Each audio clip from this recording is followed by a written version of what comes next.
Բարև ձեզ Վեստիեմի հարգելի հետևորդներ, այսօր զրուցելու ենք արցախցիների թիրախավորման հերթական этаպի մասին, դրանք բազմաթիվ են եւ այս անգամ իրականացվում են պետական եւ կառավարական մակարդակով։ Ինձ հետ թեմայի շուրջ զրուցելու է Արցախի ազգային ժողովի նախկին նախագահ Աշոտ Ղուլյանը։ Բարև ձեզ պարոն Ղուլյան, շնորհակալ եմ հրավերն ընդունելու համար։ Խնդրեմ։ Պարոն Ղուլյան, այս անգամ մի քանի դրվագով վարչապետը ինքը ասաց, որ արցախցիները թողել են Արցախը, փախել են։ Ինչպես եղավ դա եւ ինչն է վարչապետի մոտ նման կարծիք ձևավորել։ Անկեղծ ասեմ, ինձ համար այդ թեման ոչ ցանկալի է եւ ես չէի ուզենա, որ մենք այդ նույն խոսույթը տիրաժավորեինք, բայց միևնույն ժամանակ ճիշտ էլ չի, որ այդ ոչ իրական նաեւ հասկացությունները կամ պիտակավորումը, նաեւ այդ վերջին շրջանում ակտիվացած այդ խոսակցությունները թողնենք, որպեսզի ինքներեն այդպես շարունակվեն։ Շատ ցավալի թեմա է եւ ես պարզապես ուզում եմ ընդգծել, որ արցախցիների հանդեպ այդ հոգեբանական տերորը շարունակվում է։ Այսինքն քիչ էր, որ Արցախը հայաթափվեց, քիչ էր, որ 150,000 արցախցիներ ստիպված էին լքել իրենց պատմական հայրենիքը, այդ փոքր հայրենիքը Արցախը, իրենց թողնել իրենց բնակավայրերը եւ տեղահանվել, տեղափոխվել Հայաստանի Հանրապետություն եւ այստեղ բախվել բազմաթիվ այդպես անվերջանալի խնդիրների, դրան գումարում է, որ պարբերաբար ամիսը մեկ, չգիտեմ, շաբաթը մեկ կամ ամենօրյա ռեժիմով արցախցիների մասին շարունակում են այն խոսակցությունները, որ ինչպես է դա եղել, կարելի էր այդպես չանել, կարելի էր ուրիշ կերպ անել։ Ես պարզապես խորհուրդ կտայի հեռանալ այդ թեմայից, որովհետև խոսքը վերաբերում է մարդկային արժանապատվության, մարդու իրավունքներին եւ վերաբերում է մարդկային շատ նուրբ զգացմունքներին։ Եվ երբ որ դու խոսում ես առանց մտածելու այն հետևանքների մասին, թե ինչպես դա կարող է ազդել տասնյակ հազարավոր հայերի, նույնիսկ տարիքային տարբեր, այդպես եւ մեծահասակների եւ մարդկանց, ովքեր դեռ զգացմունքները այդպես ձևավորում են եւ իրենք չեն կարող այդպես մեկ օրում հեռանալ այդ զգացմունքներից, չհիշելով իրենց տները, իրենց շրջապատող այդ հարազատ միջավայրը, եւ երբ որ դու խոսում ես այդ զգացմունքները այդպես ոտնահարելով, սա պարզապես նորից եմ ասում այդ տերմին օգտագործել, հոգեբանական տերոր է։ Եվ ես պետք է խնդրեմ իմ հայրենակիցներին, առաջին հերթին արցախցիներին, պարզապես փորձել հեռանալ։ Շատ դժվար է դա, որովհետև ամեն անգամ կարծես թե այդ մեր թար վերքերին նորից աղ ենք լցնում, բորբոքելով այդ ծանր ապրումները, զգացմունքները, բայց բոլոր դեպքերում պետք է փորձել չտրվել այդ էմոցիաներին, ճիշտ պատասխաններ գտնել բոլոր այդ հարցադրումների համար եւ շարունակել այն կյանքով ապրել, որը այսօր բազմաթիվ արցախցիների համար սկսվում է սոցիալական խնդիրներից, բայց նաև գալիս հանգում է քաղաքական իրավունքների։ Պարոն Ղուլյան, մի քանի անգամ տարբեր պաշտոնյաներից կարելի էր լսել մնայիք Արցախը պահեիք, ընդ որում ազգային ժողովի նախագահի, վարչապետի մակարդակով։ Հիմա արդեն շատ հստակ է, եթե մնայիք պահեիք, հիմա փախել եք։ Հնարավոր էր մնալ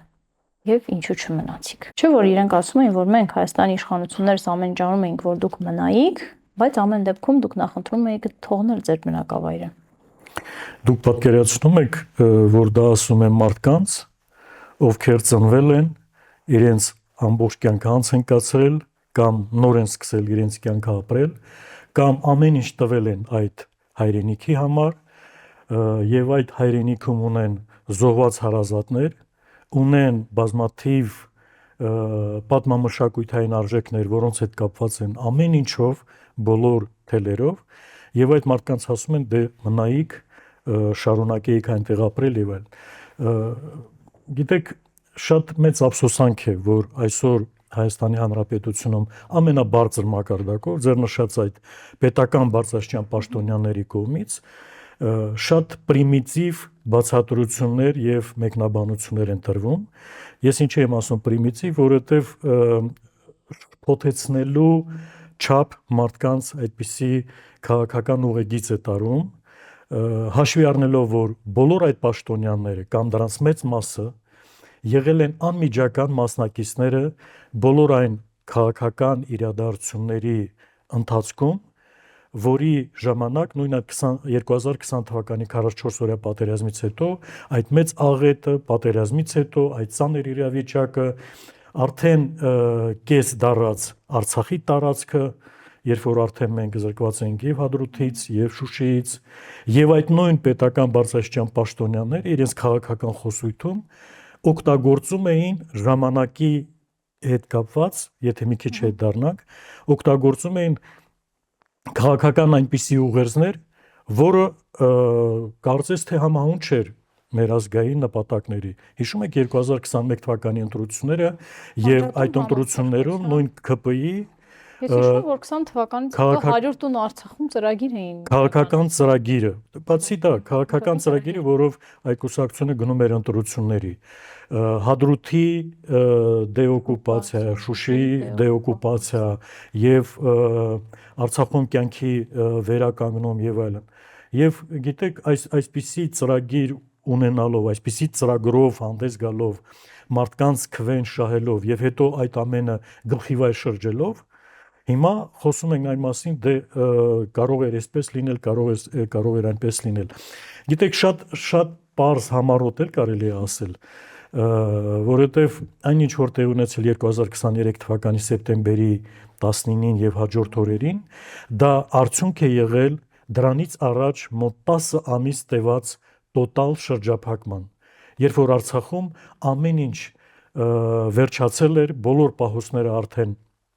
վերջացել էին, հացի խնդիր կար, հաց իսկապես դարձել էր այդպես երազանք եւ մարդիկ ժամերով հերթ էին կանգնում եւ չգիտեին որտեղից իրենց ընտանիքների համար հաց գտնել,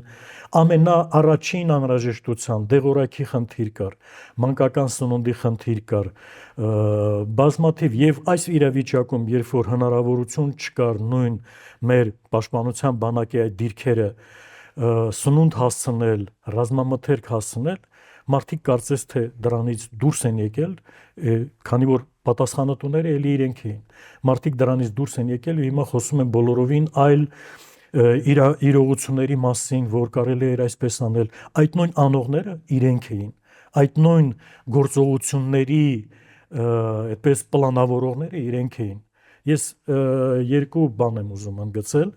որ մինչև 2023 թվականի սեպտեմբերի վերջին օրերը Արցախի բնակչության այդ տեղանության օրերը, Արցախի պաշտպանության բանակի հրամանատարությունը, ենթակայությունը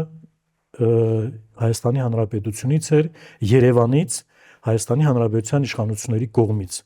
Որևէ քայլ Արցախի պաշտպանության բանակը չէր կարող անել առանց Հայաստանի համապատասխան ասենք գերատեսչությունների, տվյալ դեպքում պաշտպանության նախարարության գլխավոր շտաբի եւ երբ որ նույն գործող վարչապետը խոսում է, որ սպառազինությունները մեծ մասը չի օգտագործվել, իսկ ով պիտի օգտագործեր։ Իսկ ով է դրա հրաման տվողը։ Ով կարող էր այդ ամեն ինչը օգտագործելու, կիրառելու, դրանք տարբեր, չգիտեմ, ինչ որ մոբիլիզացիոն ծրագրերով բնակչությանը բաժանելու, պաշտպանությունը կազմակերպելու։ Ասում էին, որ իրենք Արցախի մանդատը չունեն։ Արցախի մանդատը չունեն, բայց 2020 թվականի նոյեմբերի 9-ի Եռակոմ հայտարարությունը Հայաստանն է ստորագրում Արցախի անունից, հաջորդ բոլոր քաղաքական այդ հայտարարությունները Հայաստանի Հանրապետության իշխանություններն են անում, 2022 թվականի գարնանը նշաձողը իջեցնելու, Արցախի ինքնորոշման իրավունքի մասին չխոսելու մասին, իրավունքի լիակատար իրավունքի մասին չխոսելու մասին Հայաստանի իշխանություններն են անում, 22 թվականի հոկտեմբերի 6-ին Պրահայում Հայաստանի Հանրապետությունն է ճանաչում Ադրբեջանի տարածքային ամբողջականությունը Արցախը ներառել, այսինքն իրենք մանդատ չունեն, բայց ամեն ինչ անում են ոնց որ այդ նույն չունեցած մանդատի շրջանակներում։ Ես առաջին փաստը նշեցի Պաշտպանության բանակի ենթակայության մասին։ Ուզում եմ երկրորդն էլ նշել, որ Արցախի հանրապետության ղեկավարությունը նախագահից սկսած մինչև նախագահի փոփոխությունը եւ դրանից հետո նորից բոլոր գործողությունները համաձայնեցվում էին Հայաստանի Հանրապետության բարձրագույն իշխանությունների հետ։ Եվ այսօր ասել, թե կարելի էր այսպես անել, կարելի էր այնպես անել, շատ հեշտ է, բայց սա պարզապես նման է սլակները թեքելու, պատասխանատվությունից խուսափելու այդպիսի մի այդպես սցենարի։ Հետ փաստաթղթերի հայաթափման արդյունքում հիմա հայտարարվում է, որ խաղաղությունը համաձայն եք։ Չգիտեմ, եթե առօրյա կյանքի մասին են խոսում, որ մենք արթնանում ենք, ամեն մեկը գնում է իր գործի, ինչ որ բաներ են տեղի ունենում, ուրախություններ։ Հայաստանի եւ Ադրբեջանի միջև է խաղաղություն։ Հա, բայց գիտեք, խաղաղության, այսպիսի խաղաղություն մենք ունեցել ենք նաեւ մինչեւ 2020 թվականի 44 օրյա պատերազմը, երբ որ ինչ որ պայմանավորվածություն կար Հայաստանի եւ Ադրբեջանի իշխանությունների միջև չկրակելու, ժամանակ տալու, որպեսզի հարցի լուծումը ինչ որ մոտեցնելու այդպիսի նպատակադրությամբ։ Եվ այն, որ հիմա չեն կրակում կամ գուցե կրակում են, դրա մասին տեղեկատվությունն էլ այդպես օպերատիվ չի հասնում, սա դեռ չի նշանակում։ Գիտեք, խաղաղության պատկերացումը չեմ կարծում, որ մենք տարբեր կերպ ունենք, բայց երբ որ մենք խոսում ենք իբր թե արդեն կայացած խաղաղության մասին, երբ որ Հայաստանի Հանրապետության տարածքը օկուպացված է եւ այդ օկուպացված տարածքների մասին որևէ խոսակցություն չկա, նույնիսկ այն պարագային, որ ինչ որ հարցեր Ադրբեջանի կողմից առաջ են քաշում եւ որևէ պահանջ դրան հանդիպակաց չի առաջարկում, որ այդ նույն օկուպացված տարածքները պետք է ազատագրվեն։ Երբ որ Բաքվի բանտերում շարունակում են մնալ հայ գերիներ, պատանդեր, այդ թվում եւ Արցախի ռազմաքաղաքական ղեկավարությունը, երբ որ ամեն օր Արցախի տարածքում քանդվում, ավերվում, կործանվում է քրիստոնեական, հայկական պատմամշակութային ժառանգությունը, այսպիսի խաղաղությունը, այսինքն նշանակում է, որ դու կտրված ես այն իրականությունից, ինչ որ կտեղ ունենում քո շրջապատում եւ պարզապես առաջնորդում ես այն բանով, որ հիմա Երևանում ամեն ինչ խաղաղ է, ոչ մի բան տեղի չի ունենում եւ մենք շարունակում ենք մեր առօրյա կյանքը։ Գիտեք, այսպիսի պայմաններում ես համոզված եմ, որ խաղաղության հետ կապված չկա որևէ բանական մարդ, որը չուզենա, որ ապրի խաղաղ պայմաններում եւ չի կարող այդ նույն խաղաղության արժեքը, խաղաղության արկայությունը պահանջված չլինի առաջին հերթին նույն արցախցիների համար, ովքեր ամեն ինչ տեսել են, ովքեր սկսած 88 թվականից տարբեր այդպես աղետների միջով են անցել, նույն 88-90-ական թվականների այդ ադրբեջանական եւ խորհրդային զորքերի կողմից կազմակերպված ջարդերը, տեղահանությունները եւ այլն։ Երբ որ 91-94 թվականին այդ ծանր կորուստների զոհողությունների գնով մենք եկանք այդ երակոմ զինադադարին, երբ որ դրանից հետո մենք փորձում էինք մեր կյանքը կազմակերպել խաղաղ ձևով, նաև օրակարգում ունենալով Արցախի Հանրապետության միջազգային ճանաչումը։ Երբ որ 2016 թվականին այդ քառօրյա պատերազմի ժամանակ հաջողվել է այդ նույն ադրբեջանական ռազմական ցասում, այդ ռազմական մեքենայի մեծ ագրեսիան կանգնեցնել եւ հասնել զինադադարի շարունակմանը, բայց 20 թվականի 44 օրյա պատերազմից հետո երևի այն ինչ որ տեղի ունեցավ, դա իհարկե համազգային աղետ էր, բայց դրանից հետո գործողությունները ես կարծում եմ, որ բոլորովին չէին համապատասխանում այն օրակարգին, որը մենք պետք է որդեգրեինք, որը մենք պետք է ունենայինք Արցախը հայկական պահելու համար։ Ձեր այդ պահանջը եւ արցախցիների հույսը դեպի Արցախ վերադառնալու դիտարկվում է որպես ռևանշիստական։ Ադրբեջանի նախագահը շատ հստակ ասում է, որ արցախցիների վերադարձի մասին խոսել ուղղակի հնարավոր չի, դա Ադրբեջանի տարածք է եւ Հայաստանի Հանրապետության վարչապետը հայտարարում է, որ այդ մասին խոսելով մենք այլևս խաղաղություն չենք ունենա։ Այդ դեպքում ադրբեջանցիների, այդ 300,000 ադրբեջանցիների վերադարձի մասին ինչու է խոսում թշնամին եւ արդյոք ձեր վերադարձը պատերազմի սկիզբ է։ Դուք շատ ճիշտ դիտարկում արեցիք, որ այն ինչ որ ասում է խաղաղության մասին, ասում է Ադրբեջանի իշխանությունների կողմից եւ երկրորդվում է Հայաստանի Հանրապետության իշխանությունների կողմից։ Երբեմն այնպիսի տպավորություն է, որ ավելի շատ Հայաստանի Հանրապետության իշխանություններն են փորձում Ադրբեջանի իշխանությունների պատկերացրածը, ցանկացածը այստեղ իրականացնել։ Գիտեք, սա ինչ որտեղ հասկանալի կարող էր լինել, ինչ որ առումով կարելի էր ընկալել, եթե այս նույն խաղաղության օրակարգ ասվածը շարունակվեր Ադրբեջանում, շարունակվեր Ադրբեջանի իշխանությունների կողմից, կամ այն ինչ որ Հայաստանի իշխանությունների մտքում է, արտահայտվեր Ադրբեջանի իշխանությունների տարբեր այդպես աստիճանների կողմից։ Մենք տեսնում ենք, որ բոլորովին անհամարժեք եւ անհավասար վիճակ է։ Եվ պարբերաբար Ադրբեջանի իշխանությունները փորձում են հիշեցնել, որ սա դեռ ավարտված չէ, որ կան դեռ պայմաններ, որ հիշում եք, չէ, նույն բաները շարունակում են, որ մինչև վերջնական խաղաղության հասնելու համար դեռ Հայաստանը պետք է ինչ-որ քայլեր կատարի, դա վերաբերում է սահմանադրություն փոխելուն, դա վերաբերում է այդ անխոչնդոտ ճանապարհ Ադրբեջանի հիմնական տարածքի եւ Նախճեվանի միջև ապահովելուն, այսինքն անընդհատ Հայաստանի կողմից է պահանջները։ Ես որևէ ընթեռնելի պահանջ Հայաստանի Հանրապետության կողմից չեմ տեսնում։ Գիտեք, արդեն մոդայիկ է դարձել, երբ որ նույն ռազմագերիների մասին խոսում ենք, Հայաստանի իշխանությունների տարբեր ներկայացուցիչներ խոսում են այն մասին, որ դե գիտեք, դա այս պահին այդպես չերևացող աշխատանք է, մենք բոլոր տեղերում ասում ենք։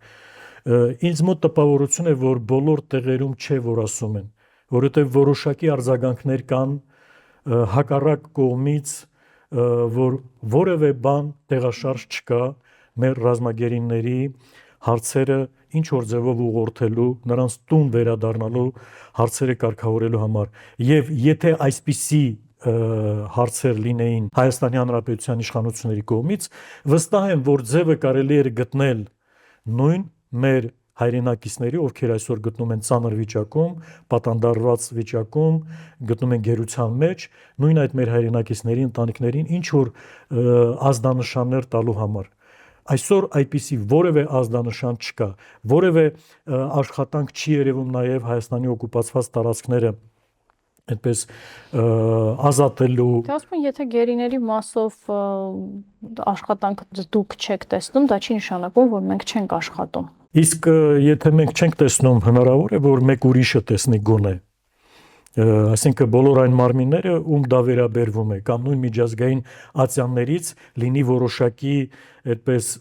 արտահոս կամ որոշակի տեղեկատվություն, որ այս հարցը գտնում է իրենց օրակարգում, Հայաստանի իշխանությունները դրա մասին խոսում են։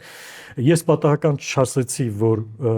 կա որոշակի այդպես հետադարձ կապ, որ որևէ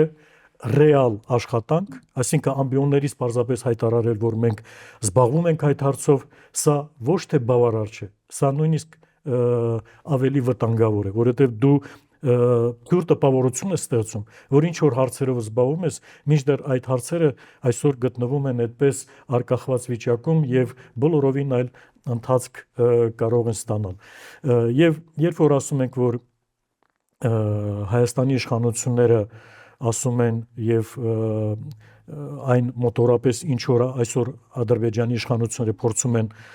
հասկացնել, թե ինչ պետք է կատարվի, գիտեք, նորից եմ ասում, շատ ցավալի է, որ այդ խոսույթը այսօր տիրապետող է դարձել, շարունակում է այդպես լինել եւ վերջին այդ իրադարձությունները, որի մասին մենք սկզբից խոսեցինք, նույն մետրոյում Հայաստանի գործող ղեկավարի այդ զայրույթը, արցախցիների հանդեպ այդ պիտակավորումը եւ բազմաթիվ այդպես Օրեն զայրույթ չէր, երեք կառավարության նիստում շատ հանգիստ նորից նույն միտքը կրկնեց, ասաց, որ փախալ եք, փախածներ են, այո, թողել եք ձեր բնակավայրերը։ Ամեն անգամ ինչ որ մի բան, գիտեք, փոխվում է այդ խոսույթի մեջ։ Երեք էլ ասում էր, որ դա չի վերաբերում Արցախի ժողովրդին, դա վերաբերում է Արցախի էլիտային, այսինքն Արցախի էլիտային, որի մի մասը գտնվում է Բաքվում, որի մի մասը պատահականորեն պարզապես կարողացել է անցնել այդ կամրջով, եւ որի մի մասը այսօր, չգիտեմ ինչու, գերադասում են որևէ բան չասել, լուրումուր նստել եւ պարզապես երևի երազներում չգիտեմ ինչ են տեսնում այդ մարդիկ, որ իրենց կարծիքը չեն արտահայտում, որովհետեւ դրա հնարավորությունը կա։ Գիտեք, ես պարզապես մի բան կուզենայի այս թեմային ավելացնել, որ իմ կարծիքով արցախցիների հետ կապված, արցախցիների հանդեպ այս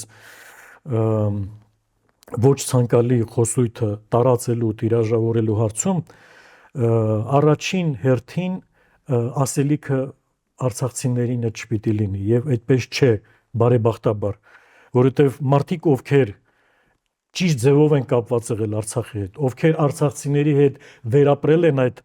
9 եւ ավելի ամիս տևած շրջափակումը, ովքեր ամենօրյա տեղեկատվություն են ունեցել, ինչ է կատարում այնտեղ եւ դեպի ուր կարող է գնալ այդ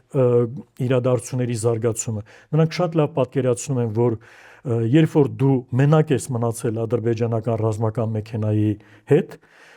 եւ գիտեք, այստեղ ես ուզում եմ ասել, որ այս վերջին օրերին բազմաթիվ մեր հայրենակիցներ շատ ճիշտ գնահատականներ են տալիս։ Ես հատուկ չեմ ուզում այդպես անձնական իմ սուբյեկտիվ կարծիքը պարտադրել, որովհետև այն ինչ որ ասում է ոչ թե ի պաշտպանություն, այլ արցախցիների իրական կերպարը ներկայացնելու առումով, ես կարծում եմ, որ դա շատ ավելի թանկ արժե, քան քաղաքական կոնյունկտուրայի պարտադրանքով արցախցիների հանդեպ այսօր գեներացվող այդ զայրույթը կամ ատելության խոսքը։ Մի բան պարզապես, որ իսկապես պետք է անպայման վերացնել եւ կարծում եմ, որ սա ինչ որտեղ թեկուզ եւ չի ասվում, բայց այդ ներողություն խնդրելու պատրաստակամությունը, որ 3 անգամ այդպես շարունակում է, երևի ինչ որ ձևով նաեւ հասել է, որ սա որևէ կերպ չի կարող նպաստել մեր համազգային համերաշխությանը։ Իդեպ շատ կարևոր թեմա է, որը ես կուզենայի, որպեսզի մենք նաեւ սրան էլ անդրադառնանք, որովհետեւ խոսքը արցախցիների մասին չէ։ Վաղը մյուս օրը կամ դրանից առաջ այս նույն ատելության խոսքը, թիրախավորումը կարող է վերաբերվել մեր հայրենիքի ցանկացած հատվածի, ցանկացած բնակավայրի բնակիչների վրա եւ մեղավորությունը, պատասխանատվությունը իրենցից գցելով պարզապես թիրախավոր են այն մարդկանց, ովքեր ինչ որ ձևով այս իրադարձությունների կիզակետում են հայտնվում։ Ունեցել ենք նման դեպք Իրանցում։ Աններելի բան է, դուք ճիշտ նշեցիք նույն Իրանցի այդ իրադարձությունները, բայց գիտեք, պետական պատասխանատվության խնդիր կա այստեղ։ Իշխանությունը նրա համար չէ, որ պարզապես իր քարոզչությունը կազմակերպի այն ձևով, որ միայն ու միայն դրական գործ էր։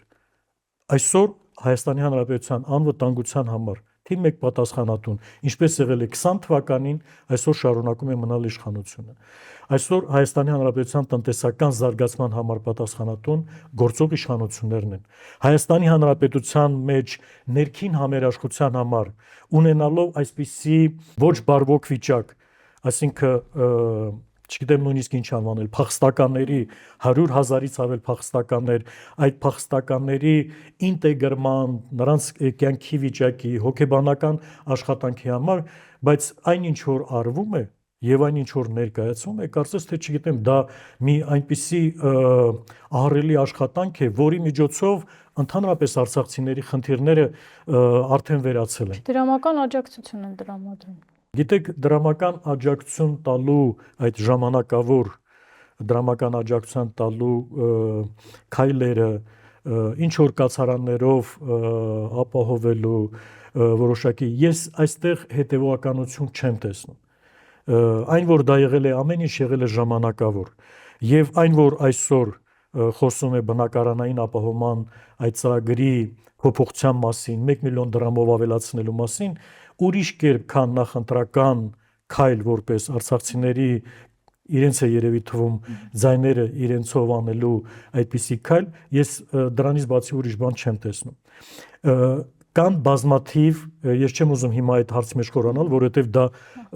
անverջ այդպես խոսելու թեմա է կան բազմաթիվ հնարավորություններ որոնց միջոցով կարելի է արցախցիների բնակապահովման հարցերը, նրանց աշխատանքի տեղավորման հարցերը, սոցիալական օգնության, այդպես թիրախային խմբերի սոցիալական օգնության կազմակերպման հարցերը ճիշտ ձևով կազմակերպել։ Ես երկու ուղղություն պարզապես ասեմ, որը կարելի էր որպեսզի համառոտ դրան անդրադառնանք ու անցնենք։ Մեկը Հայաստան հիմնադրամի միջոցով, որը այսօր անգործության մատնված կառույց է, եւ պարզապես երևի չգիտեն ինչ հորինեն, որպեսզի այդ տարվա ինչ որ բաները իրենց դրամահավաքը կարողանան արդարացնել։ Սա համազգային այն կառույցն էր, որը հենց դրա համար կոչված էր, որ կարելի էր մեր սփյուռքի միջոցով եւ այն մարդկանց միջոցով, ովքեր բոլոր այս տարիներին օգնել են Արցախին, Արցախում մեծ ռազմավարական ծրագրեր անելու, կարելի էր այդ ծրագրերի միջոցով արցախցիների խնդիրը եթե ոչ ամբողջական, ապա հիմնականում լուծում տալ։ Եվ երկրորդը, կա միջազգային պրակտիկա, այսպիսի իրավիճակում դոնոր կազմակերպությունների մեծ համաժողով անելու եւ այն պատրաստակամությունը, որ կար 2023 թվականի սեպտեմբերից հետո առաջին 2-3 ամիսներին, պարզապես դա ոչնչացվել է։ Ես վստահ եմ, որ այն ժամանակ բոլոր այն կառույցները եւ այդպիսի օգնություն եղել է պարզապես կառավարական խողովակներով, տարբեր պետություններ ինչ որ գումարներ հատկացրել են, բայց դա կարելի էր անել ավելի մեծ ծավալով, ավելի ուղղորդված եւ ճիշտ ծրագրեր կազմելով։ Գիտեք, ես ինչ եմ այս հարցերի մասին խոսում, որովհետեւ այդ նույն ատելության խոսքի փոխարեն, այդ նույն թիրախավորման փոխարեն այսօր Հայաստանի Հանրապետության իշխանությունները շատ մեծ աշխատանք ունեն անելու, որը անտեսվում է, որը չի արվում։ Խոսքը վերաբերում է արցախցիների սեփականության իրավունքին։ Ինչ ենք մենք թողել Արցախում։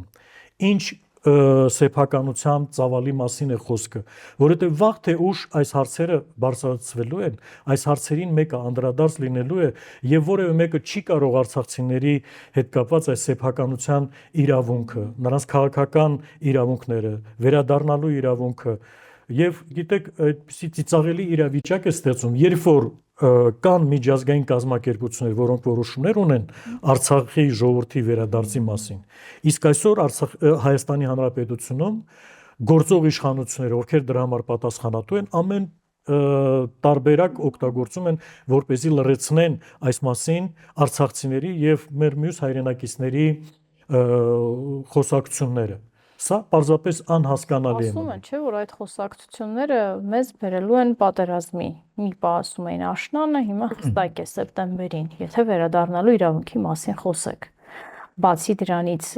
ասում են, որ իրատեսական չի, իրատեսական է վերադառնալ Արցախ։ Անդրադառնամ շատ կարճ այդ ձեր ասացին, սեպտեմբերին պատերազմ կանխատեսելու այս պայծառատեսությունը լավ կլիներ, որ լիներ 2020 թվականին։ Եվ եթե այն ժամանակ չի եղել է հակառակը, որ բոլոր խողովակներով փորձում էին հերքել, որ պատերազմ կարող է լինել, որ պատերազմին ով կարող է մասնակցել, իսկ հիմա արդեն կոնկրետ ինչ-որ ժամկետներով են ասում։ Ես պարզապես սա ասում եմ, որպեսզի հասկանալի լինի մարդկանց, որ սա կեղծ այդպես պայծառատեսություն է կամ եւ երևի խոսքը վերաբերում է նրան, որ ամեն ձևով արդարացնեն հանկարծ իրենք չընտրվեն։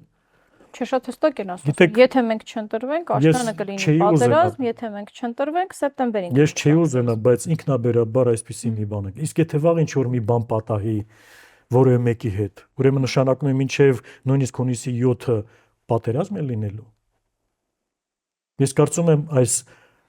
իրենց ասած խաղաղության խոցելիությունը հենց դրանում է, որ ընդհանրապես խաղաղությունը որպես երևույթ, խաղաղությունը որպես արդյունք ինչ որ բանակցությունների կամ հանդիպումների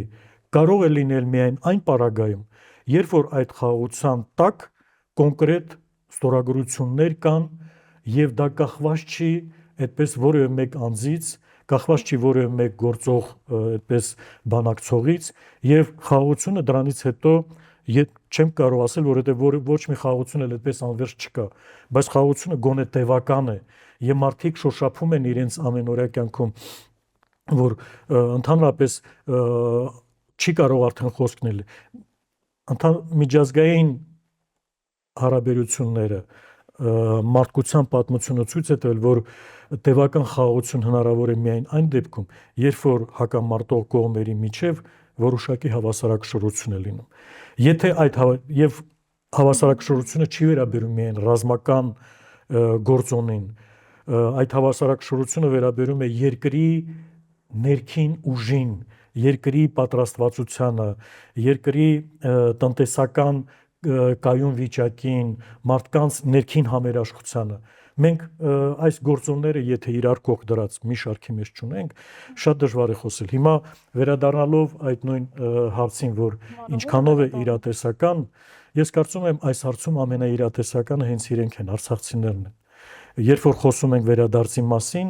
մեր բոլորի նպատակն է ամրապնդել վերադառնալու իրավունքը որպես իրավական կատեգորիա, որպես հնարավորություն, որը անպայման չէ, որ դա տեղի ունենա հենց վաղը, բայց երբ որ մենք ունենք Արդարադատության միջազգային դատարանի որոշումը 2023 թվականի նոյեմբերի 17-ին, որը հենց այդպես էլ գրում է, որ արցախցիները իրավունք ունեն անվտանգ երաշխավորված վերադարձի, դուք պատկերացնում եք, որ մենք այդպիսի բարձր ատյանի դատարանի որոշում ունենալով, հիմա ասենք դե գիտեք, այդ վերադարձը իրատեսական չէ, իրատեսական չէ հենց գուցե այսօր, բայց վաղը, մյուս օրը դա կարող է շատ ավելի իրատեսական լինել եւ դրա համար որևէ պատերազմ կարող է պետք էլ չլինի, որովհետեւ իրադարձությունները աշխարհաքաղաքական մեր այս միջավայրում տեղ ունենում այնպիսի անսպասելի սցենարներով եւ գծերով, որ չգիտեմ վաղը մյուս օրը ինչ կարող է լինել մեր հարևան պետություններում, ինչպիսի նոր կոնֆիգուրացիա կարող է ստեղծվել այս նույն հարավային Կովկասի կամ մեծ մերձավոր արևելքի տարածաշրջաններում, նստել եւ ամեն ինչից հրաժարվել, միայն ու միայն այդպես խաղություն արտասանել եւ ամեն ինչում փորձել դրա այդ խաղություն բառը տեղավորել, ես կարծում եմ սա ամենամեծ թակարդն է, որ մենք այդպիսի բարձր մակարդակով փորձում ենք մեր ժողովրդին մղել։ Բարի շնորհակալ եմ զրույցի համար։ Ես հիշեցնեմ, որ իմ հյուրն էր Արցախի ազգային ժողովի նախկին նախագահ Աշոտ Ղուլյանը։ Մենք զրուցում էինք արցախցիների վերադարձի իրավունքի եւ դրա կարեւորության մասին։